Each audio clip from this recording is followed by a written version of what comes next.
আসসালামু আলাইকুম। Mechatronics LPG CNG সলিউশনে আপনাদের সকলকে স্বাগতম। আশা করি সবাই ভালো আছেন।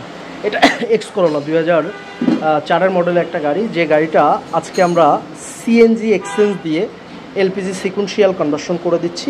এই যে টমাসিটো অ্যাসিলি কিট সেট, আমরা কিন্তু সম্পূর্ণ টমাসিটো অ্যাসিলিটা ইউজ করি।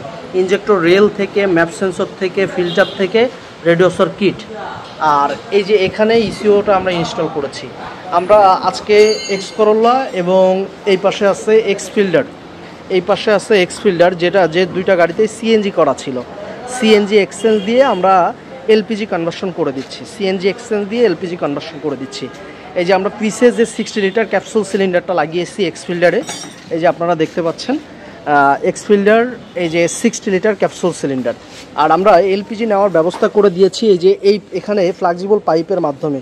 অনেক গাড়ি ইউজারদের কমপ্লেন থাকে যে গাড়ির ভিতরে আমরা এলপিজি নিলে দুর্গন্ধ করে, যার কারণে আমরা একটা হাইড্রোলিক ফ্লেক্সিবল পাইপের মাধ্যমে আমরা এলপিজি নেওয়ার সুব্যবস্থা করে দিয়েছি। এটা বাংলাদেশে সর্বপ্রথম আমরাই চালু করেছিলাম, এখন অ্যাভেলেবল। এটা আমাদের ঠিকানা মেকাট্রনিক্স অটোমোবাইল 2/7 দক্ষিণ বেগুনবাড়ি, তেজগাঁও 7 রাস্তা। এই যে এই সিলিন্ডারটা লাগানো ছিল এক্স ফিল্ডারে, আর এক্স করোলা এটাও কিন্তু আমরা 60 লিটার ক্যাপসুল সিলিন্ডার দিয়ে করেছি। এটাও কিন্তু আমরা হাইড্রোলিক ফ্লেক্সিবল পাইপের মাধ্যমে দিয়ে দিয়েছি, এলপিজি নেওয়ার ব্যবস্থা করে দিয়েছি।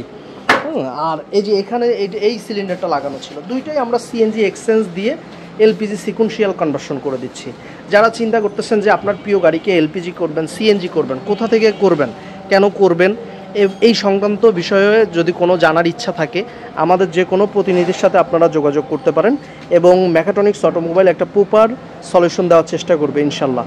ধন্যবাদ, ভালো থাকবেন।